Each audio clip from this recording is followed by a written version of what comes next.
कहानी काल भैरव और वीरभद्र की। यह कहानी उस समय की है जब धरती पर अंधकार और अधर्म का साम्राज्य था। देवता और साधु संत परेशान थे और तभी भगवान शिव ने अपने दो रौद्र रूपों को प्रकट किया, काल भैरव और वीरभद्र। दोनों का उद्देश्य अधर्म को समाप्त करना था, लेकिन इनके स्वभाव और शक्ति में अंतर थे। पहला, स्वरूप का अंतर। काल भैरव का स्वरूप अत्यंत भयावह था। उनके मस्तक पर एक मुकुट था और उनकी आंखों से आग की ज्वाला निकलती थी। वे अष्टभुजारी थे और हर हाथ में अलग अलग अस्त्र थे। वहीं वीरभद्र का रूप शिव के वीर योद्धा का था। वह ऊंचे कद का, मजबूत शरीर का और 4 भुजाओं वाले योद्धा की तरह दिखते थे।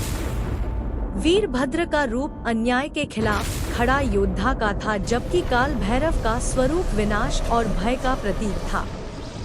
दूसरा, उद्देश्य का अंतर। काल भैरव का मुख्य उद्देश्य अधर्म को पूरी तरह से नष्ट करना और पापों का विनाश करना था। उनका क्रोध उन्हें अधर्म के मूल को उखाड़ने के लिए प्रेरित करता था, जबकि वीरभद्र का उद्देश्य धर्म की रक्षा करना और अन्याय का प्रतिकार करना था। वह शत्रुओं से युद्ध करते थे और धर्म की रक्षा करते थे, परंतु अधर्म का समूल नाश करने का कार्य काल भैरव करते थे। तीसरा, शक्ति और अस्त्रों का अंतर। काल भैरव के पास त्रिशूल, खड्ग और अन्य शक्तिशाली अस्त्र थे, जिनसे वे एक ही वार में अपने शत्रु का अंत कर सकते थे। उनकी शक्तियां ब्रह्मांडीय और अलौकिक थी। वहीं वीरभद्र के पास धनुष, तलवार और गदा जैसे युद्ध के पारंपरिक अस्त्र थे।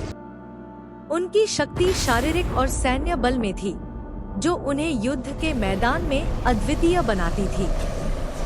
चौथा, स्वभाव का अंतर। काल भैरव का स्वभाव उग्र और अनियंत्रित था।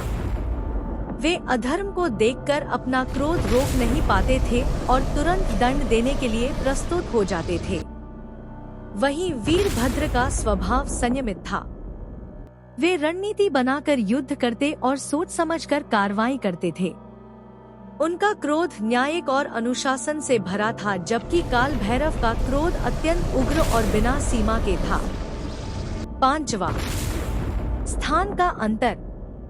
काल भैरव का स्थान श्मशान और काशी जैसे क्षेत्र माने जाते थे, जो उनका निवास स्थल था। वे उन स्थानों पर प्रकट होते थे जहां उन्हें अधर्म का नाश करना होता। वहीं वीरभद्र युद्ध भूमि के योद्धा थे।